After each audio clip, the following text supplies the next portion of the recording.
नमस्कार, आप सभी का स्वागत है हमारे YouTube channel TET pass all पर। हेलो। हाँ, कौन? जी नमस्ते सर, ये आपने 12,460 वैकेंसी में जो नंबर डाल रखा था ना, उसके बारे में। हाँ जी, बताइए। तो सर इसमें तो इसमें मेरिट पहले हमारा गुणांक कितना बैठा था? 66.6। हम्म तो उसमें नंबर आ सकता है? 12,460 भर्ती 2016 में आई थी, उसमें 4,000 भर्ती हुई है, उसके बाद भर्ती रुकी है। हाँ। कुछ लोग जो है कोर्ट गए थे। हाँ जी। ठीक है, तो कोर्ट से कोई ऑर्डर आया है जिसकी वजह से चर्चा में है। हम्म। फिलहाल अभी उसमें कुछ हो नहीं रहा है और होने की भी उम्मीद कम ही है। अच्छा, कम ही है। आपने बीएड किया है या बीटीसी या डीएलएड, क्या किया आपने? बीटीसी। बीटीसी। और प्राइमरी टेट कब पास किया आपने? क्या टेट? प्राइमरी का टेट पास किए होंगे ना आप? हाँ, 2018 का भी है और पहले 15 का था। ठीक है, 15 का था, 18 का भी है। तो उसमें जो आपने सुना होगा तो और भी चीज़ें बताई गई हैं। केंद्र सरकार एक नई योजना शुरू करने वाली है, हर कक्षा में शिक्षक योजना, जिसके तहत जितने भी स्कूल हैं यूपी के अंदर 1,57,000 हैं। हम्म। तो हर कक्षा में शिक्षक योजना के तहत हर स्कूल में 5 शिक्षक चाहिए। वर्तमान में हम्म। 1 या 2 ही हैं। हम्म। तो 1,57,000 स्कूल है, करीब 8 लाख के आसपास पद हुए। तो जो 6 लाख पद लगभग खाली हैं, वो सारे पद भरने जा रहे हैं। और जो पुराने प्राइमरी टेट पास कैंडिडेट हैं, जो किसी न किसी भर्ती में पहले आवेदक भी रहे हैं, हम्म। उन लोगों को लेने जा रही है। तो वो अभी होने वाला है, उसमें आपका होने का चांस है। उसमें तो है उसकी जानकारी उसमें वो आपको? मेरिट कैसे लगी थी, बता सकते हो क्या आप? वो अभी जब विज्ञापन आएगा तो उसमें आवेदन कीजिएगा, विज्ञापन में सारा डिटेल रहेगा क्या कैसे करना है। अभी वर्तमान में क्या करते हैं आप? वर्तमान में तो फिलहाल में तो कुछ भी नहीं करती, अब तो हाउस वाइफ ही मानो, घर पे ही होते हैं। मतलब कोई तैयारी वारी कर रही हैं, कहीं जॉब कर रही हैं या क्या? तैयारी नहीं, तो नहीं तैयारी की थी, यही की हम्म टीचिंग लाइन में। अक्सर टाइम लगता है, मैं डाला तो इसमें थोड़ा नंबर 2-2 4-4 नंबर से रह गई थी दोनों में। तो पढ़ाई शुरू कर दीजिए, अभी कोई सुपर टेट नहीं देना है, लेकिन राष्ट्रीय शिक्षा नीति के अनुसार ये भर्ती होगी। और राष्ट्रीय शिक्षा नीति कहता है कि इंटरव्यू और डेमो होगा। हम्म। तो जो लोग ऑलरेडी कहीं स्कूल में पढ़ा रहे होंगे तो डेमो में उनको दिक्कत नहीं आने वाली है। डेमो में वही होता है जो क्लास में जैसे पढ़ाते हैं, वही चीज़ वहाँ देखा पढ़ाया जाएगा। जाता है। हम्म और इंटरव्यू में आपको सब्जेक्ट से कुछ भी पूछा जा सकता है। तो जो सुपर टेट का सिलेबस है, आपने दिया है सुपर टेट, पढ़ाई हाँ की ही दिया। है। तो जो आपने पढ़ाई किया, तैयारी किया, वही चीज़ रिवाइज करते रहिए। तो कुछ भी नहीं, बस एक इंटरव्यू और डेमो हो सकता है फेस करना पड़े। उसको करने के बाद आपका हो जाएगा। और ये 12,460 में अभी जो है, आप जानते हैं कि कोई भी मैटर कोर्ट से जब फाइनल होता है, high court, single bench, double bench से, तो वो धीरे धीरे फिर आगे सुप्रीम कोर्ट तक जाता है। तो तो इसमें 6470 बच्चे बता रहे थे ना जो रह गए हैं अभी 12,460 में। 12,460 हो या 69,000 हो या 68,000 हो या अन्य कोई भर्ती, जो पुरानी भर्तियां हैं, जो एक बार जहां रुक जाती हैं, बंद हो जाती हैं, उन भर्तियों में फिर बाद में कुछ होता नहीं है भविष्य में।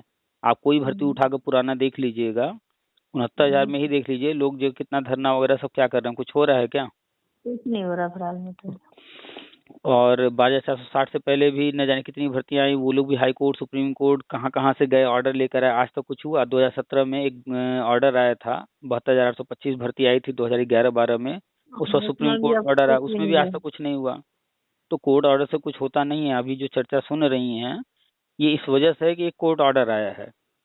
कोर्ट ऑर्डर जो है वो गवर्नमेंट को करना होता है फाइनली, नौकरी कोर्ट को नहीं देना होता है। कोर्ट में बैठा जज भी सरकार का नौकर ही है, वो भी उसी की नौकरी कर रहा है, सरकार की ही वेतन सरकार से ले रहा है।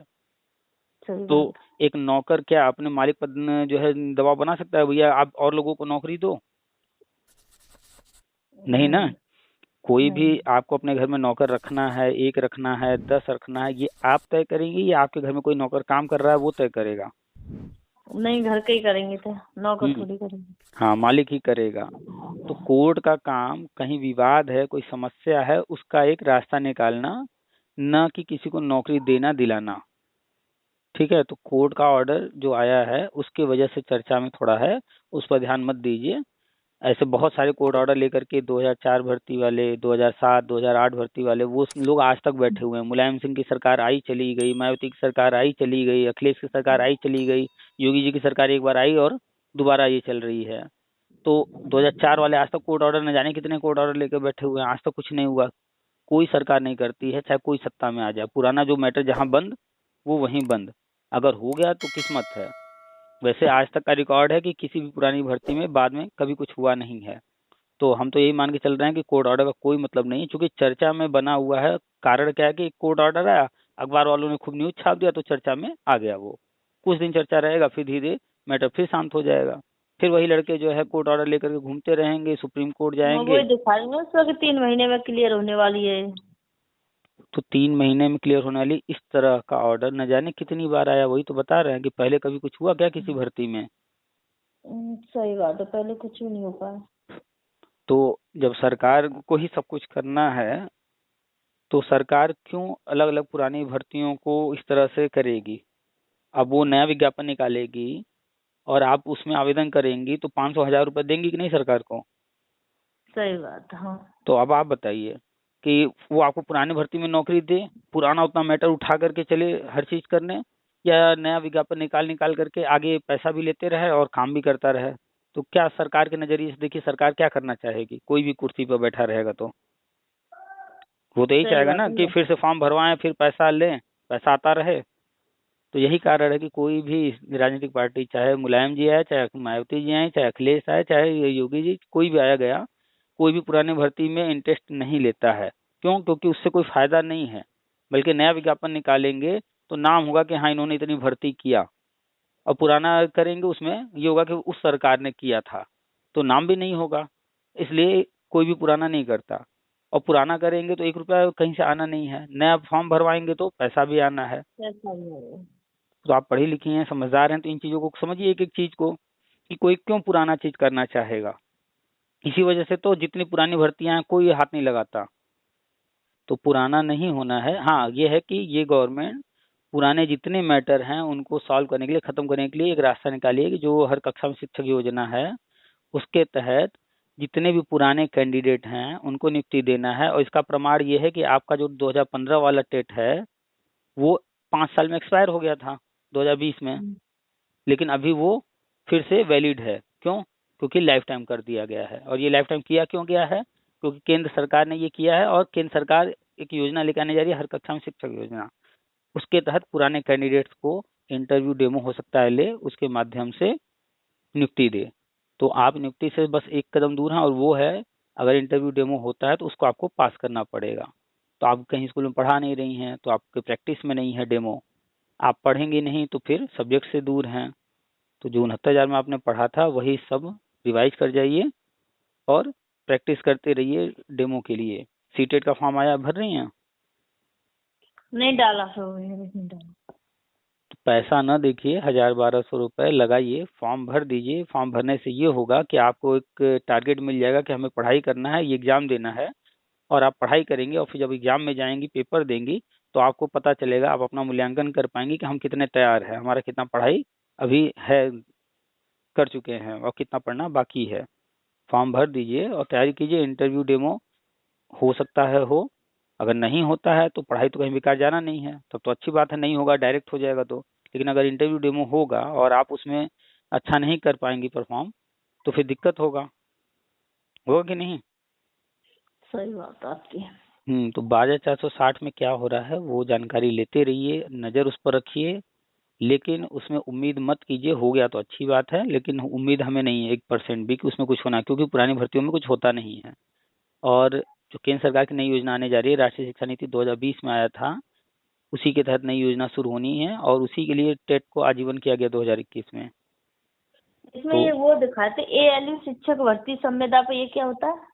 फिर से बोलिए, क्या कहा आपने, कौन सी? ALU शिक्षक भर्ती। शुरू में AL क्या? ALU। ALU? हाँ, ये संविदा पे दिखा देते ना शिक्षकों की भर्ती, अभी निकले 126 आवेदन। तो ALU इलाहाबाद यूनिवर्सिटी हो गया। तो इलाहाबाद यूनिवर्सिटी हुआ, कोई यूनिवर्सिटी हुआ, या कोई कॉलेज हुआ, या कोई स्कूल हुआ, तो संविदा पर तो बहुत सारी भर्तियां हर साल होती रहती हैं। तो संविदा पर आपको करना है या परमानेंट करना है? नहीं, वो पूछ रही थी मैं, ये क्या होता है, इसके बारे में नॉलेज ले रही थी। संविदा की कोई नौकरी आ जाए, बस एक चीज जानिएगा कि संविदा का मतलब होता है कि दैनिक मजदूर। जब तक उनको जरूरत रहेगी आपको पैसा दे करके आपसे काम करवाएंगे, फिर जिस दिन उनको जरूरत नहीं रहेगी, कोई आ जाएगा परमानेंट या कोई ट्रांसफर होके आ जाएगा, या उनको जरूरत नहीं अच्छा। रहेगी, आपको बाहर कर देंगे। संविदा कभी भी परमानेंट नहीं होता, चाहे जितने साल कोई संविदा कर ले। शिक्षा में तो 20-22 साल से लगे हुए हैं, क्या परमानेंट हुए? नहीं हुए। अनुदेशक इतने साल से लगे हैं, क्या वो परमानेंट हो रहे हैं? ये संविदा पे ही थी ना। बिहार में नियोजित शिक्षक हैं, क्या उनको परमानेंट की गवर्नमेंट? खाली अखबार में छप रहा है कि हाँ करेंगे करेंगे करेंगे, लेकिन क्या कर रही है? अभी भर्ती निकाला, उससे भर्ती कर रहे हैं। नियोजित शिक्षक होते हैं बिहार में, उनको किया परमानेंट? नहीं किया।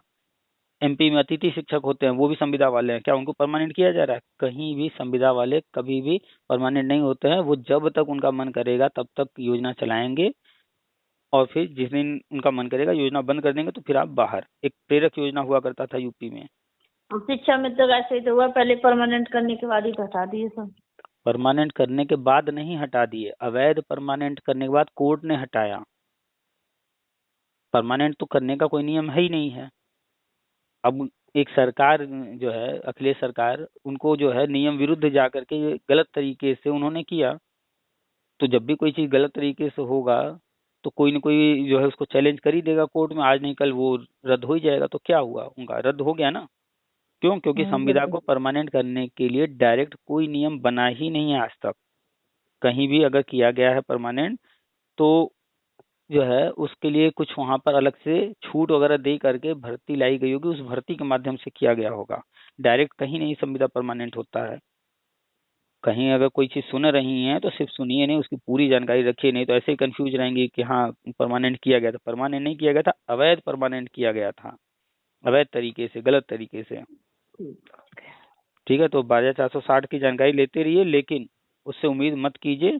इंटरव्यू डेमो की तैयारी करते रहिए, पढ़ाई करते रहिए। सुपर टेट भी भविष्य में आएगा, और केंद्र की हर कक्षा में शिक्षक योजना, उसके तहत भी भर्ती होगी।